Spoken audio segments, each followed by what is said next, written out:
For years, I thought I was the problem. Every negative pregnancy test, every failed attempt, every heartbreaking doctor's visit, I blamed myself. My husband held me while I cried, whispering that it was not my fault, that we would keep trying, that we would get through it together. But then, by some miracle, I got pregnant. And when I told him, he laughed. That was when I knew something was terribly wrong. And when I found out the truth, I made sure he was the one left in shock. I stared at the 2 pink lines on the pregnancy test, my hands trembling so violently that I almost dropped it into the sink. My heart pounded so loudly that I could hear it in my ears, drowning out everything else in the room. My breath came in quick, uneven gasps as I read the result again, my mind struggling to accept what I was seeing. Pregnant. The word felt unreal, foreign, something I had wanted for so long but never thought I would see. After years of heartbreak, of sobbing in bathroom stalls over yet another negative test, of sitting in cold doctors' offices as they gently told me that some women just have a harder time conceiving, this moment should have felt like a dream come true. My husband and I had been trying for so long, holding on to hope even when it felt like there was none left. Every month had ended in disappointment. Every conversation about fertility treatments had left me feeling hollow. I had blamed myself, convinced that I was the problem, that my body was failing us. But now, against all odds, against everything we had been told, I was pregnant. My hands instinctively rested on my stomach as I whispered to myself, "This is real. This is happening." A rush of emotions surged through me, overwhelming, beautiful, terrifying all at once. I turned, practically running from the bathroom, my bare feet slapping against the hardwood floor as I searched for my husband. My mind was already painting the perfect moment, the way he would lift me into his arms, the way his face would light up with pure, unfiltered joy. I imagined us laughing together, crying together, finally free from the weight of all those failed attempts. When I found him in our bedroom, standing near the dresser, I could barely contain myself. "Look," I gasped, holding up the test like it was the most precious thing in the world.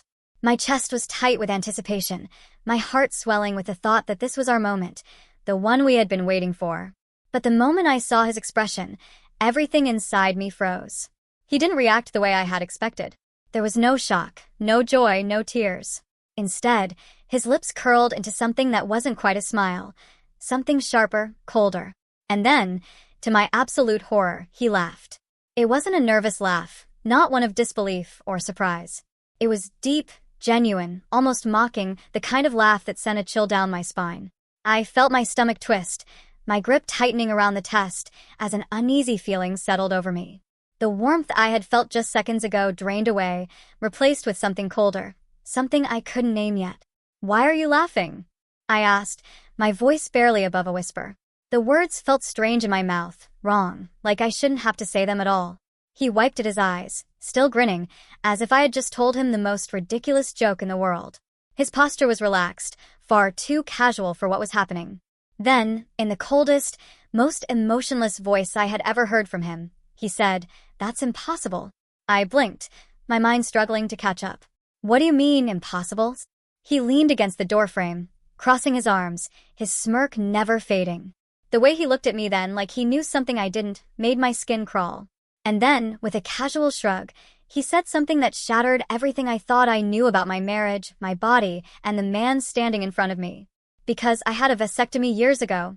My breath caught in my throat. The room suddenly felt too small, the air too thick.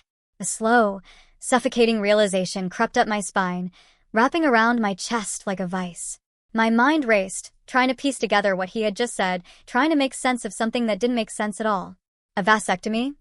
I echoed, the word foreign on my tongue. My hands clenched into fists at my sides, the pregnancy test still gripped tightly between my fingers. "You're lying?" He chuckled, shaking his head. "I'm not," he said, his voice eerily calm, like we were discussing something as simple as dinner plans. "I got it done years ago, way before we even started trying."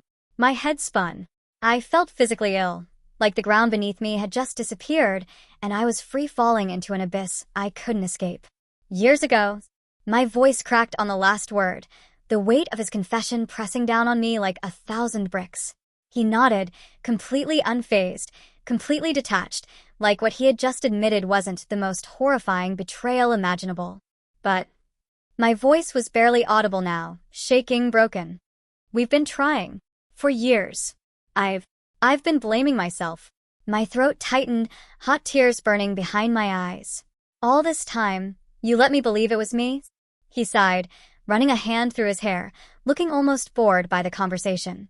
I knew you wouldn't stop bringing it up, wouldn't stop pushing for kids, so I figured this was easier, he said flatly, like he was explaining something reasonable, like this was justified. I didn't want to deal with the arguments. I knew you wouldn't let it go. His words hit me like a freight train, knocking the breath from my lungs. This wasn't just about the vasectomy. This was manipulation. This was cruelty. This was him letting me suffer while he sat back and watched, pretending to be the supportive husband, holding me while I cried, lying to my face over and over again. I thought about every doctor's appointment, every test, every single time I had blamed myself for failing to get pregnant. I thought about the nights I had sobbed into my pillow, feeling broken, wondering what was wrong with me, hating myself for something that was never even real. And all along he knew. A deep, trembling rage built inside me, something I had never felt before, something dark and dangerous and unstoppable. My fingers curled tighter around the pregnancy test, my entire body trembling. You let me suffer, I whispered, the words laced with something venomous. He rolled his eyes. You were going to be upset either way. At least this way, you didn't. I didn't let him finish. Without thinking, without hesitation, I threw the pregnancy test at him, my hands shaking with fury. He barely had time to react before it hit his chest and fell to the floor between us. You're the father, I said, my voice cold and firm, watching as his smirk finally disappeared. And you're going to regret every single lie you ever told me. For the first time since he walked into the room, I saw fear flash across his face. And in that moment, I knew one thing with absolute certainty. He thought he had control. He thought he had won. But now, I was the one holding the truth. And I was going to make sure he never saw this coming. My ears rang as I tried to process his words, my vision blurring at the edges as the weight of his confession settled deep in my bones. He had a vasectomy years ago, not months, not recently, but years ago, long before we ever started trying, long before I had spent countless nights staring at negative pregnancy tests, blaming myself for every single failed attempt. My mind scrambled for an explanation, searching for a way to make sense of this, but no matter how I twisted it, no matter how I tried to rationalize, the truth was undeniable. He had never intended for us to have a child, had never wanted the future we had spent so many nights dreaming about, had never once been honest with me about the life I thought we were building together. I felt like I was suffocating, my breath coming in shallow gasps as I stared at the man I had loved for so many years, the man I had trusted with every part of me, the man who had wiped away my tears and told me we would get through this together. But all along, he had known the truth. He had let me suffer through the heartbreak, let me believe I was broken, let me cry myself to sleep thinking I was the problem. All while knowing that he was the one who had taken away my choices. He was the one who had doomed every single attempt before it had even begun. And the worst part? He wasn't even sorry. You're lying, I said, my voice barely above a whisper. The words trembling with a desperate hope that maybe, just maybe, this was some cruel joke, some twisted misunderstanding, something that could still be explained away. But even as the words left my mouth, even as I clung to that last shred of denial, I already knew the truth. He wasn't lying. He had never been lying. The way he stood there, arms crossed, lips curled into a knowing smirk, his entire demeanor radiating something smug and calculated, told me everything I needed to know. He wasn't just admitting the truth, he was enjoying watching me come to terms with it. I'm not lying, he said simply, shrugging with an ease that made my stomach churn, like he had just told me we were out of milk instead of shattering everything I thought I knew about my marriage. I never wanted kids, he continued, his tone devoid of remorse, utterly detached from the storm raging inside me. And I knew you wouldn't stop trying, wouldn't stop bringing it up, wouldn't take no for an answer. So I did what I had to do. A cold wave of nausea rolled over me as his words sank in, their meaning twisting deep into my gut like a knife. I did what I had to do. As if making a life-altering decision behind my back was reasonable, as if lying to me for years was somehow justified, as if the agony he had put me through was my fault because I had dared to dream of a family, because I had believed in the life he had pretended to want. I felt like I couldn't breathe, my entire body locked in place, my mind replaying every moment of our years together with a new, horrifying clarity. Every sympathetic glance, every hushed conversation about our struggles to conceive, Every empty reassurance that we just needed to be patient. It had all been a performance. All these years, I had carried the guilt alone, had shouldered the burden of our infertility, had questioned if I was enough, if I was worthy of being a mother. I had gone to doctor's appointments alone, sat through tests that left me feeling vulnerable and ashamed, let specialists tell me that some women just had to try harder, just had to keep hoping. And the entire time he had known. He had let me suffer. He had let me believe I was the problem. He had let me mourn something that had never even been a possibility.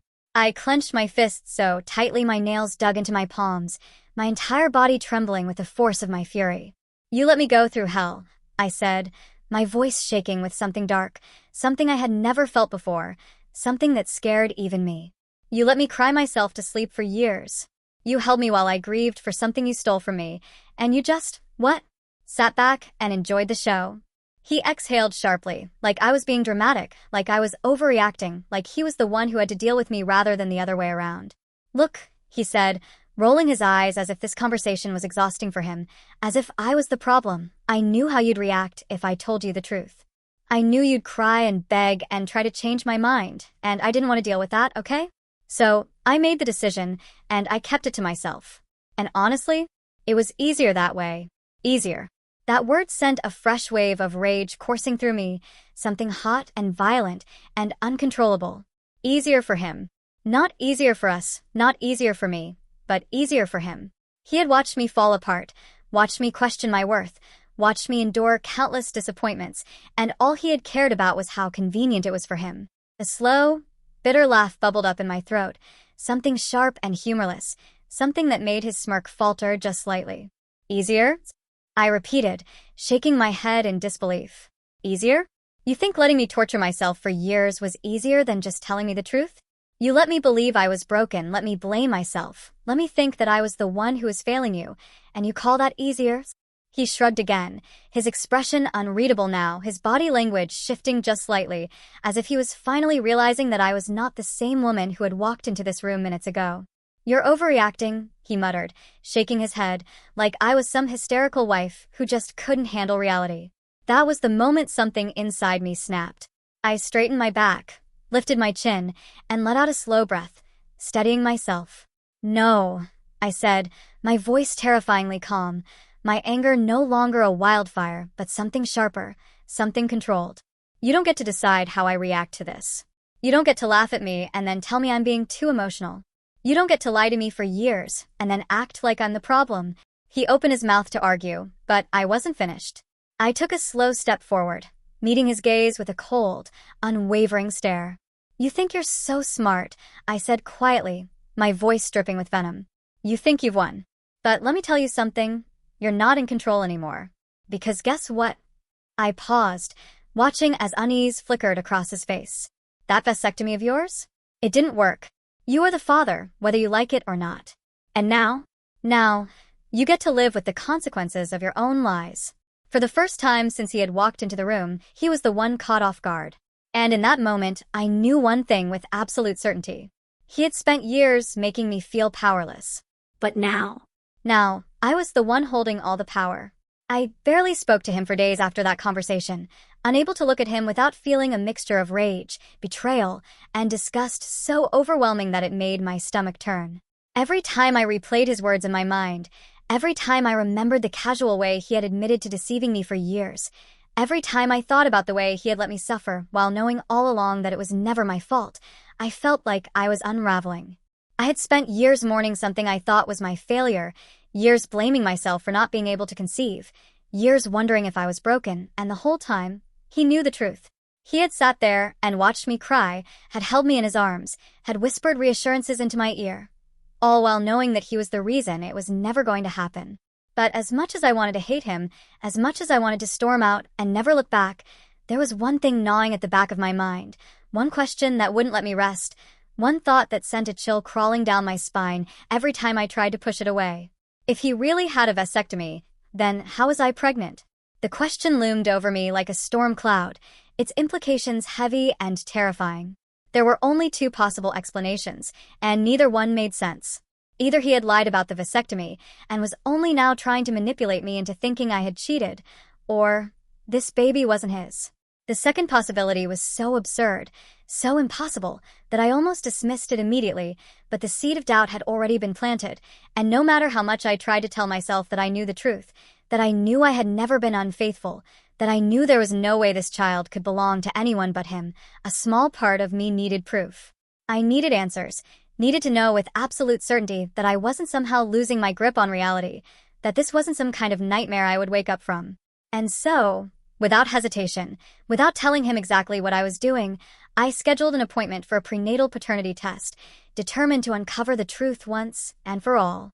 When I finally told him, his reaction was exactly what I expected: cold, smug, laced with cruel amusement, as if he thought the mere suggestion of testing his paternity was a waste of time. "Oh, please," he scoffed, shaking his head with that infuriating smirk still tugging at the corner of his lips. "You think I don't know how biology works? Either you're lying, or you've been with someone else. Those are the only options, and we both know it." His confidence sent a chill straight through me, not because I doubted myself, but because he was so sure. He was so convinced that he had me cornered, that I was the one in the wrong, that I had somehow been caught in a trap he had set without even realizing it. My hands curled into fists at my sides, my nails digging into my palms as I forced myself to stay calm, to not let him see how deeply his words cut.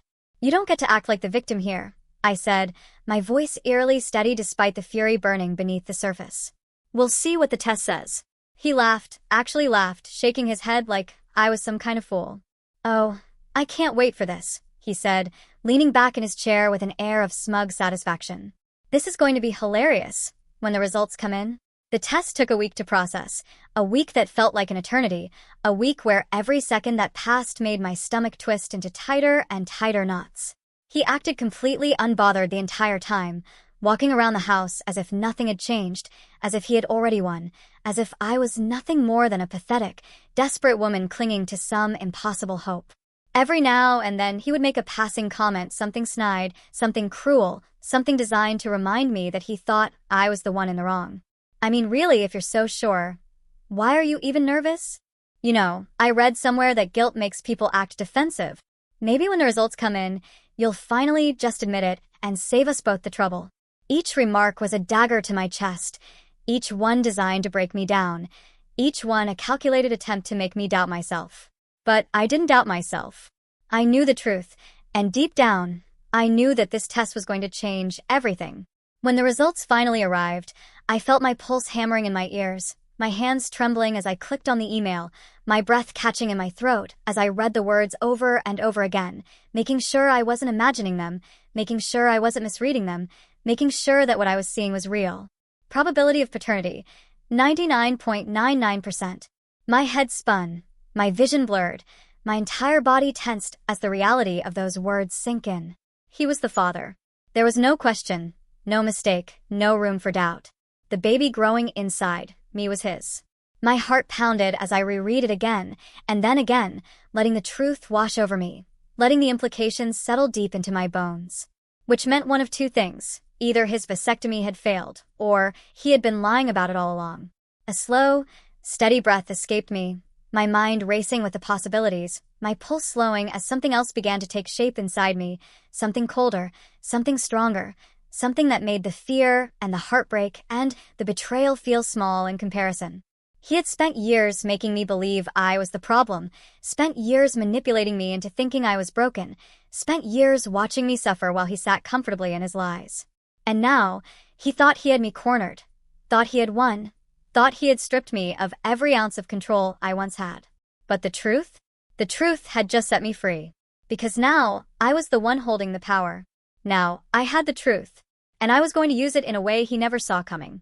That night, I sat across from him at the dinner table, watching him with a level of detachment I had never felt before, studying the way he moved, the way he carried himself, the way he still exuded that unbearable arrogance, completely convinced that he had won.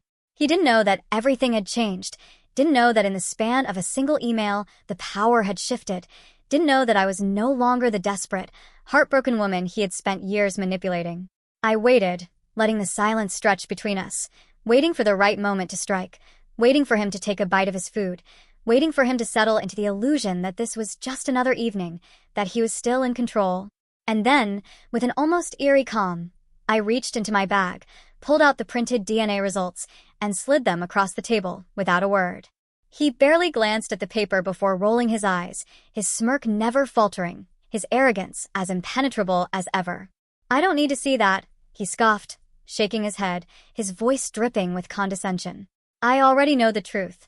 He leaned back in his chair, arms crossed, looking at me like I was a child throwing a tantrum, like this was just another desperate attempt to convince myself of something impossible.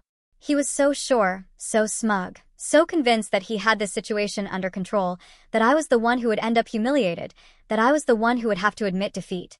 I leaned forward, my fingers tapping the edge of the paper, my voice cold, unwavering, void of the emotions he had expected to see in me. "So do I?" The second the words left my mouth, his smirk faltered just slightly, just enough for me to notice, just enough for me to know that I had hit something, that a sliver of doubt had crept into his mind. I watched his expression shift as the confidence in my tone unsettled him, watched the way his fingers twitched slightly, watched the way his eyes flicked toward the paper even though he had just dismissed it.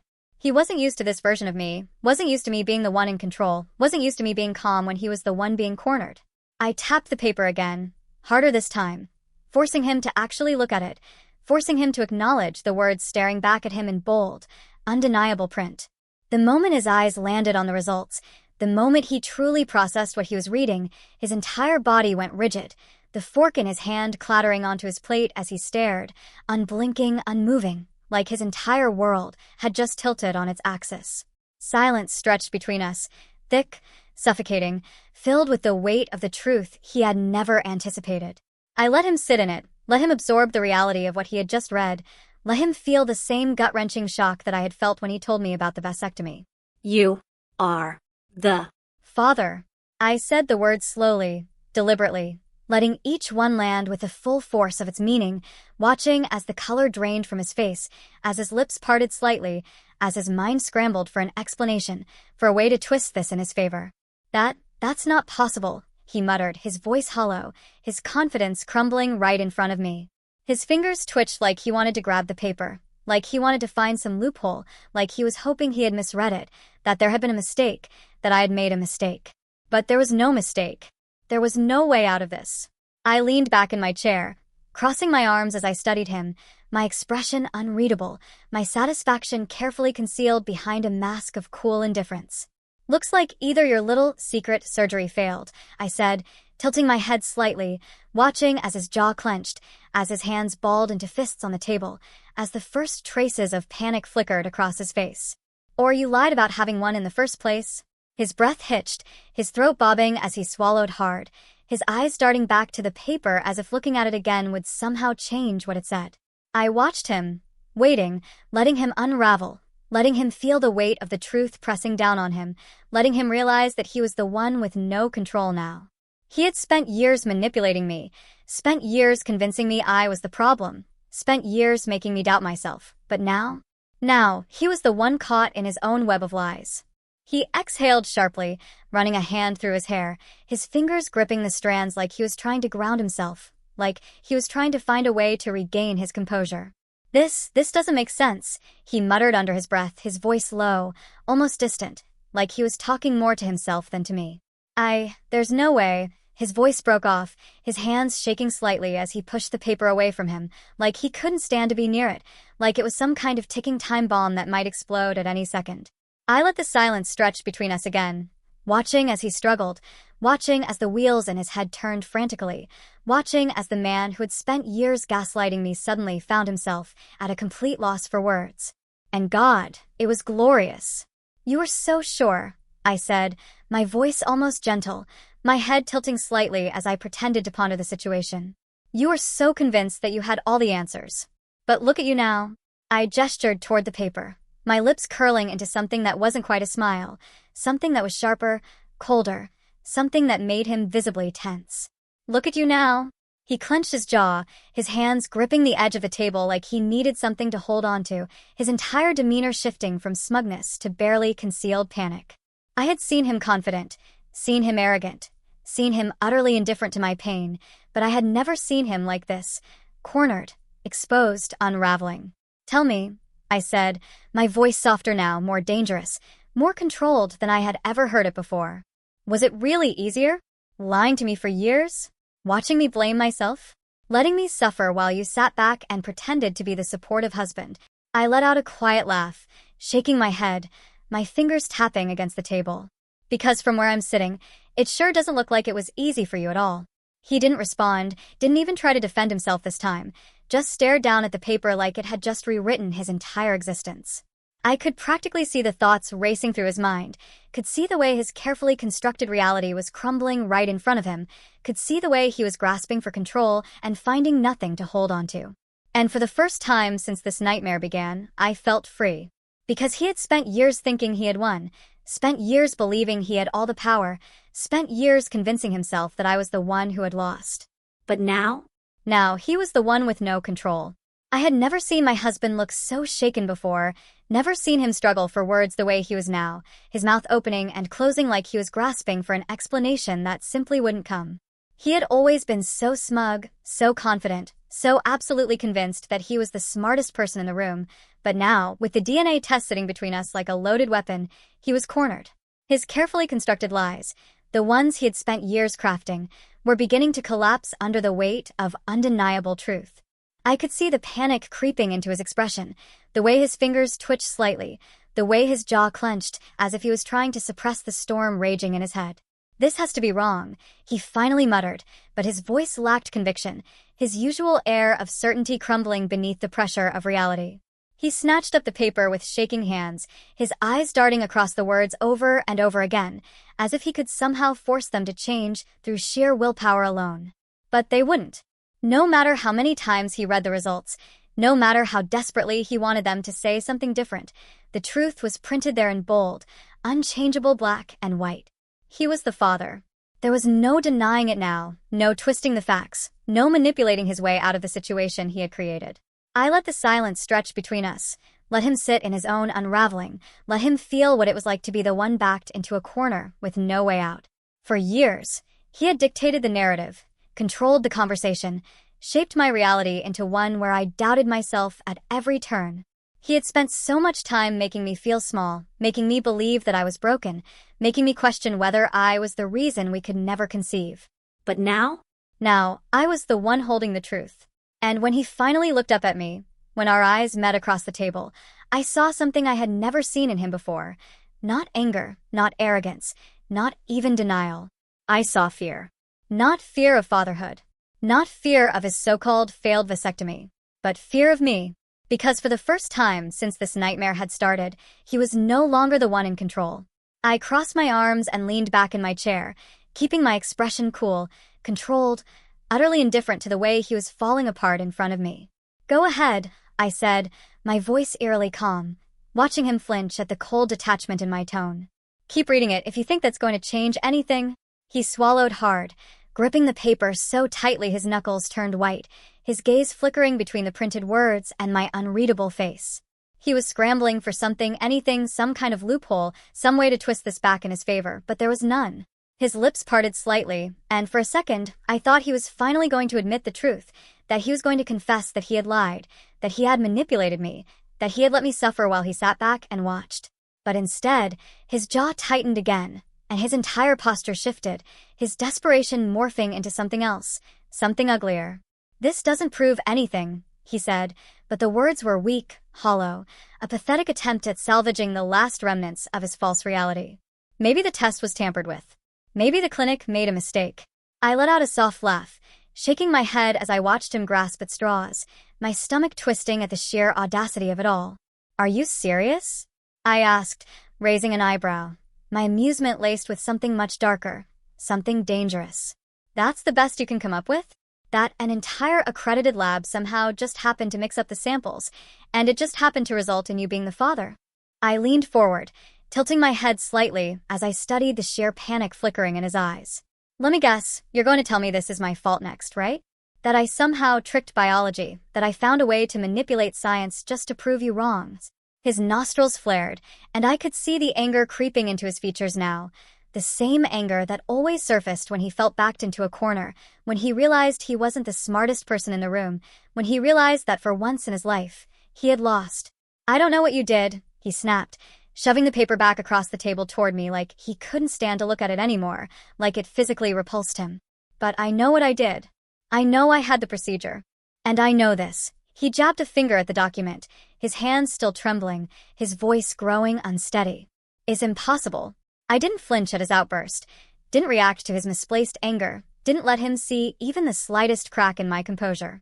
Instead, I leaned forward again, resting my elbows on the table, lowering my voice just enough to make him lean in, just enough to make the weight of my words sink in. Or, I said slowly, deliberately, watching as his breathing hitched, "You lied about having a vasectomy in the first place?"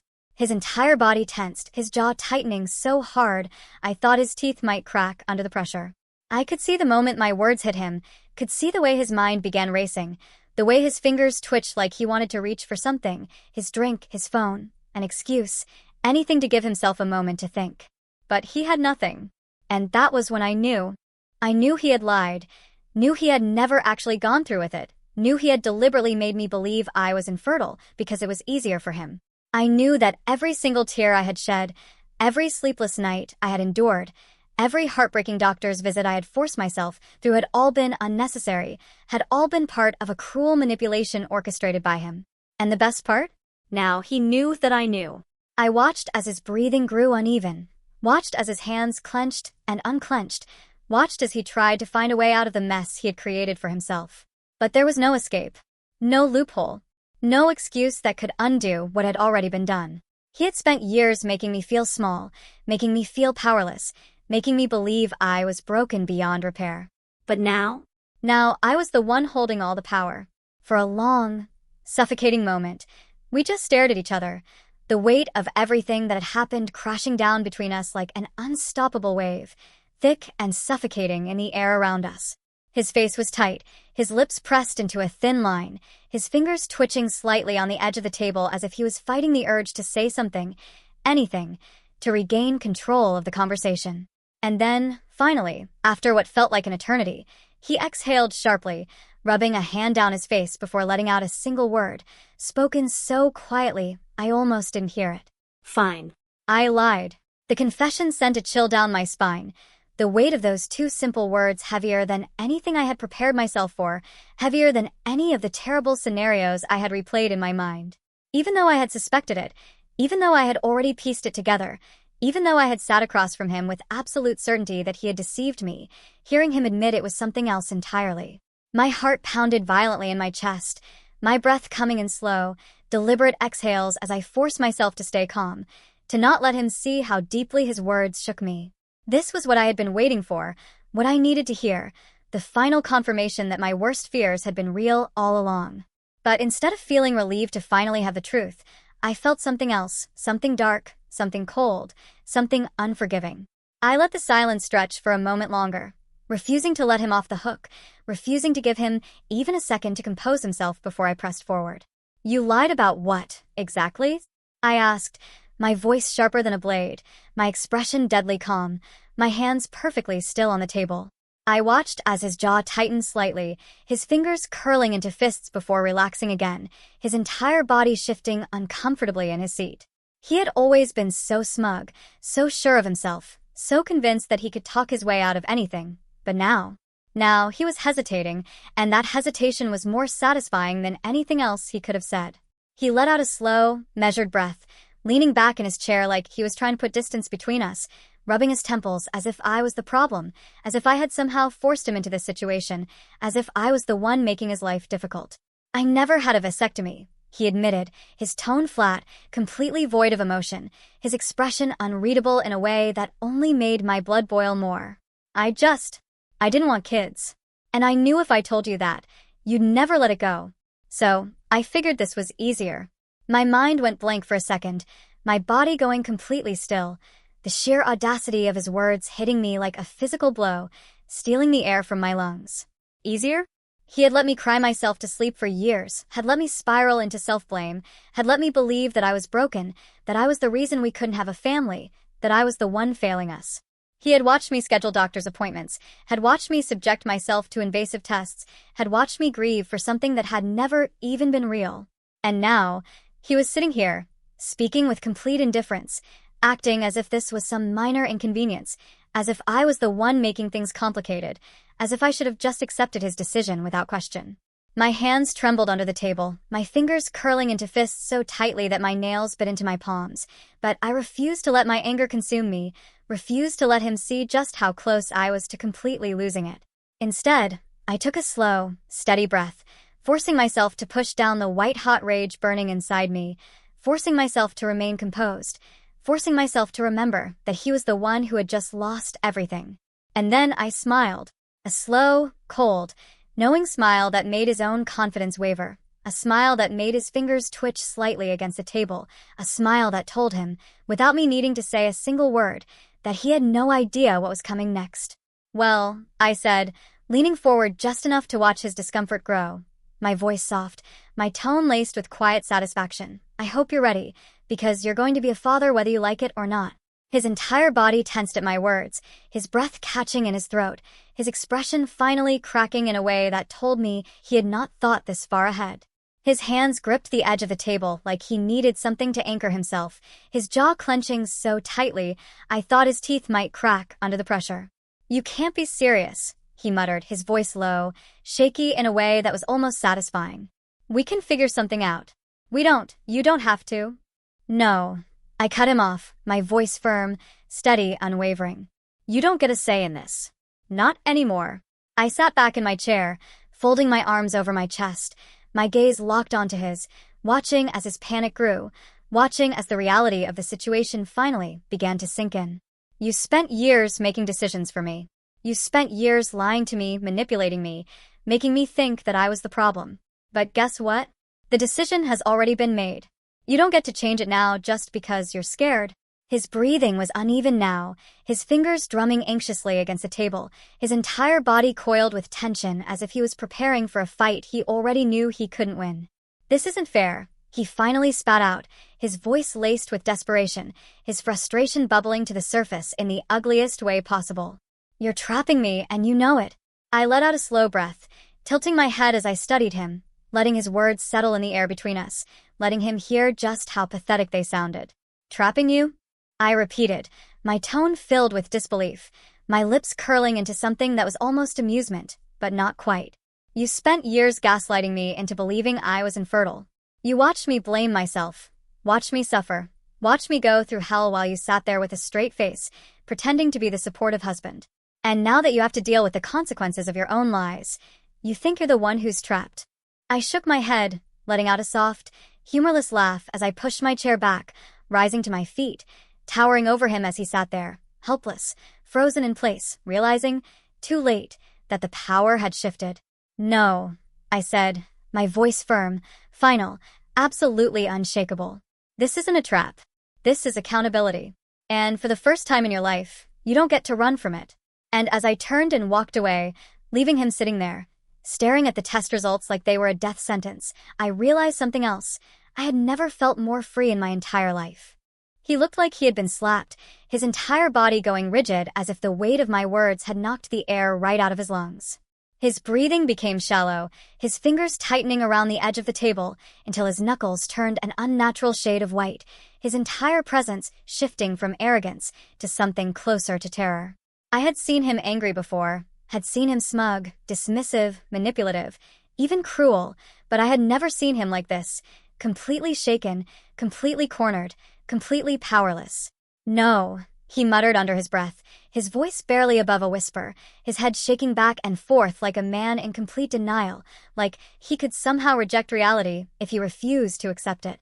"No, this isn't happening."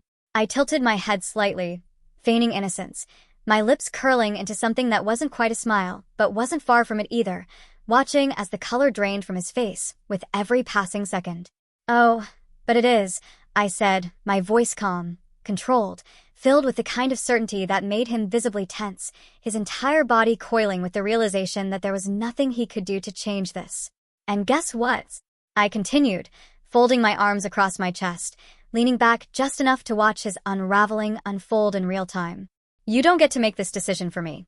Not this time." His reaction was almost immediate, his entire demeanor shifting from stunned disbelief to frantic desperation as he pushed himself up from the table so quickly that his chair scraped against the floor, the sharp noise cutting through the silence like a knife. He started pacing the room like a caged animal, his fingers threading through his hair, his jaw tightening, his entire body screaming with tension as his mind scrambled for a way out. We can figure something out," he said quickly, his voice laced with an urgency I had never heard before, like he was grasping for control and realizing, too late, that it was completely out of his reach. "Maybe you don't have to. Maybe we can." I held up a hand, cutting him off instantly, not willing to let him finish whatever pathetic excuse or half-baked solution he was about to throw at me in a desperate attempt to regain power. "Let me make one thing very clear," I said, my voice firm, unwavering, my tone leaving absolutely no room for argument. "You stole my choices from me. You let me believe I was the problem. You made me feel like I was broken, and you had the audacity to laugh when I told you I was pregnant. But now..." I let out a slow breath, letting the silence between us grow thick, suffocating, filled with the weight of every single truth he had spent years trying to avoid. "Now, you don't get a say in what happens next. Asterisk." His hands curled into fists at his sides, his chest rising and falling unevenly, his entire body stiff with the kind of frustration that came from realizing, too late, that he had completely and utterly lost control. He opened his mouth like he wanted to argue, like he needed to argue, but nothing came out, nothing except the raw panic that flickered in his expression, the cracks in his carefully constructed facade widening with every passing second. He had spent years controlling this narrative, years shaping this lie, years making me believe I was the one who had failed. But now he was the one falling apart. He exhaled sharply, his hands shaking slightly as he pointed at the printed DNA test still sitting on the table, as if looking at it again would somehow make it disappear, as if there was any version of reality where this wasn't happening. "You don't understand," he said, his voice uneven, breaking in places, the cracks in his confidence finally splitting open, exposing the sheer panic that lay underneath. "I had a plan. We had a life. You weren't supposed to." He cut himself off abruptly, as if realizing too late that he had said too much, as if catching himself right before he admitted exactly what I had already figured out. "I wasn't supposed to what?" I asked, raising an eyebrow, my voice laced with amusement now, my fingers tapping lazily against the table as I watched him squirm. "I wasn't supposed to find out? Wasn't supposed to question you? Wasn't supposed to ruin your perfect little lie by getting pregnant?" I let out a small, humorless laugh, shaking my head as I leaned forward, locking my gaze onto his, refusing to let him look away, refusing to let him escape the truth. "You spent years making sure I believed I was the problem. Years convincing me that I was broken. Years watching me cry, watching me suffer, watching me blame myself while you sat there, knowing exactly what you had done. And now that you can't lie your way out of it, now that the truth is right in front of you, now you decide to panic?" He was breathing heavily now, his hands gripping his hair, his pacing growing more erratic, his entire body radiating with barely contained frustration. He exhaled sharply, his hands dropping to his sides as he turned to face me, his jaw clenched so tightly I thought he might break his own teeth. "I never wanted this." His voice was tight, his words strangled, like he hated admitting them out loud, like he was still trying to convince himself that there was a way out of this, that he could still somehow manipulate the situation to his advantage. I stared at him for a long moment, letting his words sink in, letting the weight of them settle between us like a chasm that could never be bridged. Then, slowly, deliberately, I pushed my chair back and stood, my movements calm, controlled, not giving him even the smallest hint of the rage simmering just beneath the surface. "And I never wanted to spend years being lied to," I said, my voice steady, my expression unreadable, my hands resting flat against the table as I leaned forward slightly, making sure he could feel the finality of my next words. "But we don't always get what we want, do we?" His lips parted slightly, his breath uneven, his panic visible now, no longer concealed behind arrogance, no longer hidden beneath layers of manipulation.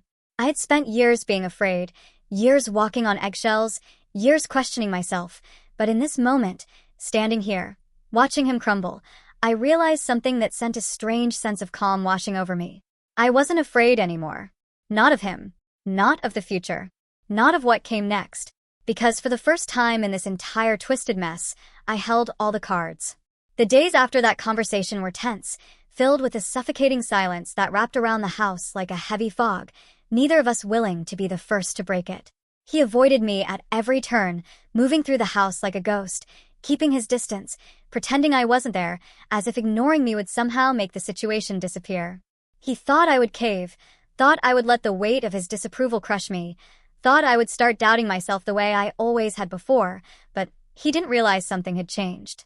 I had spent years doubting myself, years believing his carefully crafted lies, years bending to his will, without even realizing I was doing it. But now? Now I was stronger. Now I saw through every manipulation. Now I knew what he was capable of, and there was no part of me that would ever let him control me again. I watched as he paced the house, watched as his frustration built with every passing day, watched as his anger simmered just beneath the surface, desperate for an outlet, desperate for me to react.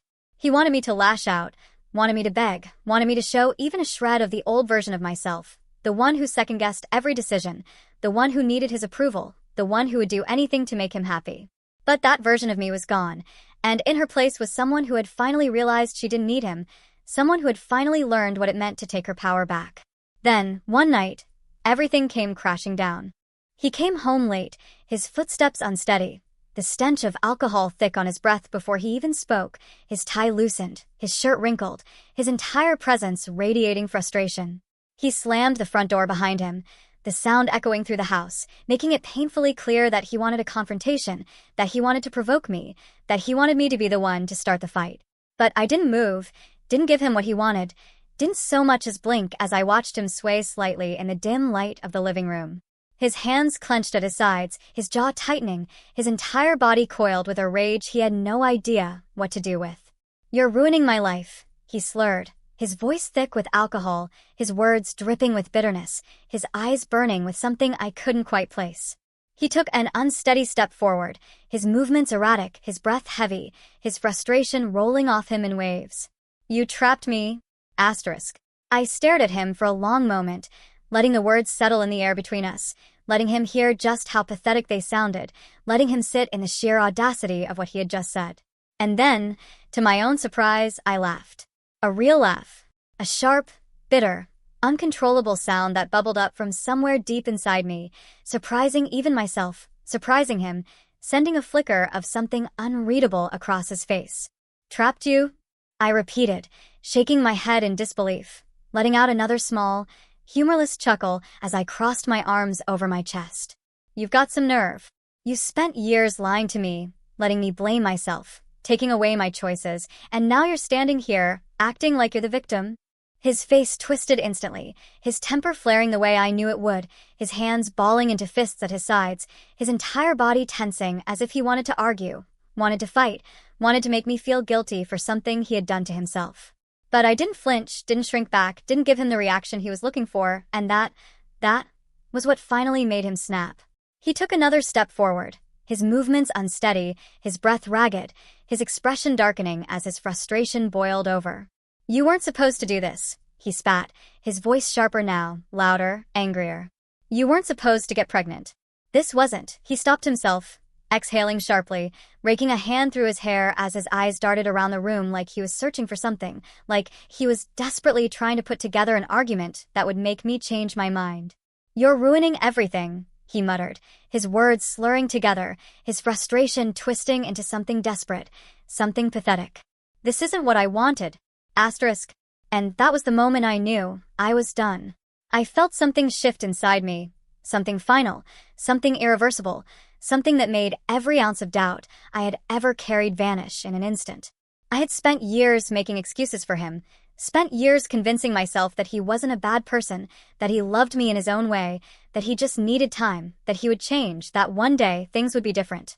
But standing there, looking at him now, seeing him for exactly who he was, hearing him blame me for the consequences of his own lies, I realized that I didn't care anymore.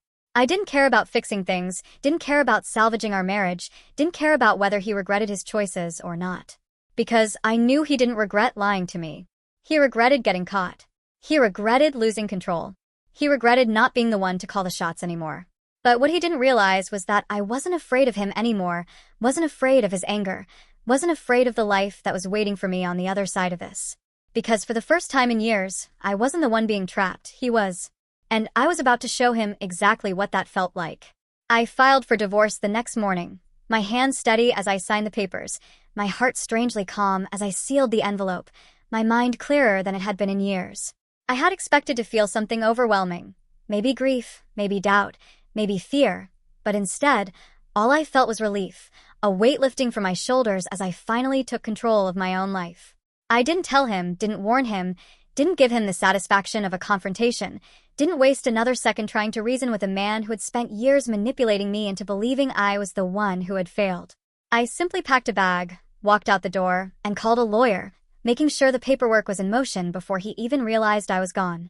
The silence of my new space felt different, lighter, freer, no longer filled with the lingering tension of a marriage built on deception, no longer suffocating me with unspoken resentment, no longer making me question my own worth.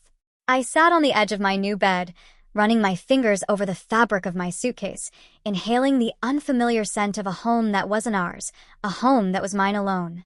I had left behind everything that tied me to him, left behind the empty promises, the years of self-doubt, the weight of a love that had never really been love at all. I had walked away from the carefully constructed reality he had built around me, the one where he was always in control, where he dictated the terms, where he got to decide what was true and what wasn't. But now I was the one making the choices. When he finally found out, he lost it, his reaction as predictable as it was pathetic, as desperate as it was infuriating. He called me over and over again, his voice shifting between rage and pleading, his messages growing increasingly erratic, swinging from furious accusations to pathetic attempts at reconciliation. At first, he was angry, shouting into the phone, demanding that I come back, demanding that I explain myself, demanding that I stop acting like I was the victim when he was the one being abandoned. And when I didn't answer, when I let his calls go to voicemail, when I refused to give him the reaction he so clearly wanted, he changed tactics. "We can fix this," he wrote, his tone suddenly softer, suddenly careful, suddenly laced with the same manipulation I had spent years falling for. "I know I messed up, but we're married. We've been through so much together. Don't just throw it all away." I stared at the message for a long moment, my fingers hovering over the screen, my mind flashing back to every time he had convinced me to stay, every time he had twisted reality in his favor, every time he had made me feel like I was wrong for wanting more, for wanting honesty, for wanting respect. But this time was different. This time I wasn't searching for a reason to forgive him. This time I wasn't looking for an excuse to stay. This time I wasn't going to let him talk me into betraying myself again.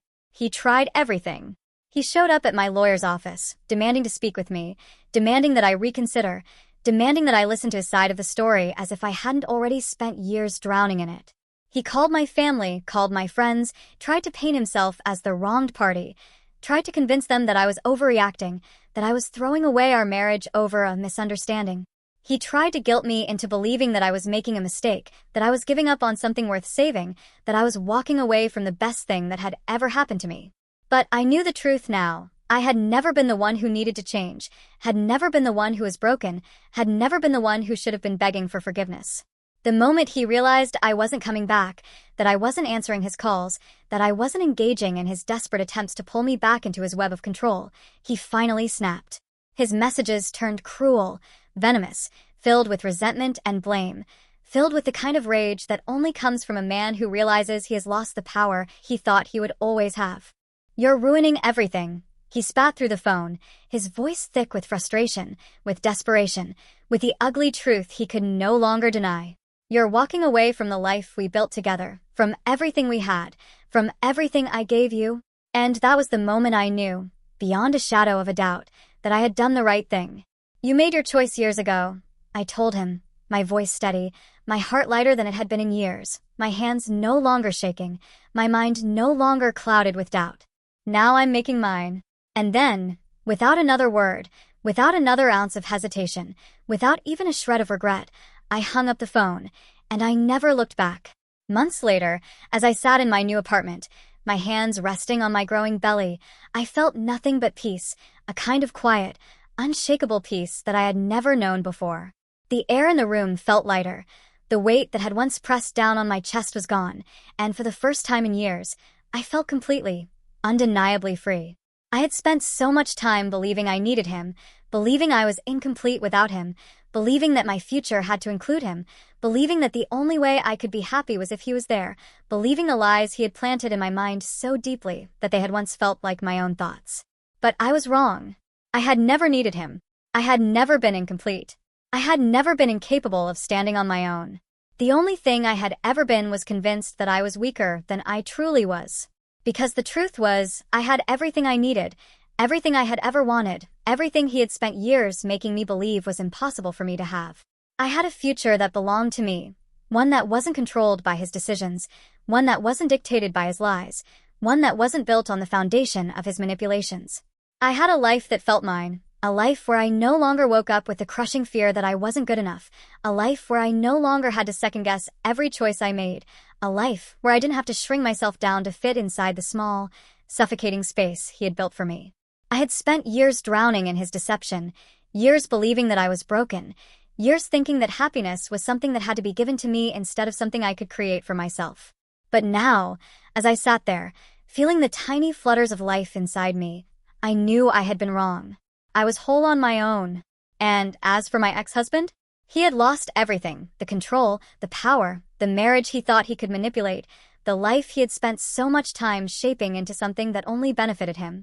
He had spent years playing a game where he controlled all the pieces, where he decided what was real and what wasn't, where he convinced himself that he would always be the one making the rules. But he had never expected me to walk away. He had never believed that I would leave. He had never thought that I would be strong enough to escape him. And when he realized that I had moved on, that I had built a life without him, that I was happier without him, that he no longer had any control over me, well, I was the one laughing this time.